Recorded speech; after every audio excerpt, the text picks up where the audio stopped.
د اسد 24مه د ظلم او تورتم د پای ورځ د لمانځنې په مناسبت یې ترینکوټ ښار په سپینو بیرغونو پوښل شوی. ولایتي مسؤلین د یادې تاریخي ورځې لمانځنې لپاره د بشپړ چمتووالي خبر ورکوي.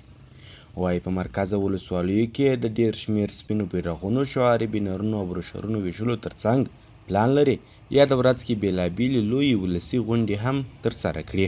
ریاست چې دی په دغه برخه کې په ټوله ښار کې بیرغونه نوي کړله، نور بیرغونه یې وځړوله او د هغه رقم شعارونه ځای ځای پر دیوالو باندې ولیکل او بینران یې ډېر زیات جوړ کړله او د دې لپاره ډېرې غټې غټې ولسي غونډې لري چې په دغه ورځ به او دا ورځ به د روزګان ولس انشاءالله په دغه سره لمانځي. ورته مهال ترینکوټ ښاریان هم د اسد 24مې د اسلامي امارت د بیا احیا کېدو ورځې ته خوشحاله دي.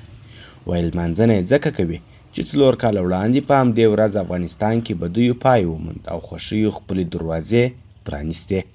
نو موږ ډېره خوشحالي کوو چې زموږ افغانستان موږ ته خلاص و، موږ ته ازاده شو، موږ د مرګه خلاص و، موږ د ورور وژنې څخه خلاص و، موږ د یادونې وړ ده چې پوره 4 کاله وړاندې د اسلامي امارت د الفتح عملیاتو په لړ کې د ولایتونو د نیولو لړۍ لومړی له نیمروز ولایت څخه پیل شوه.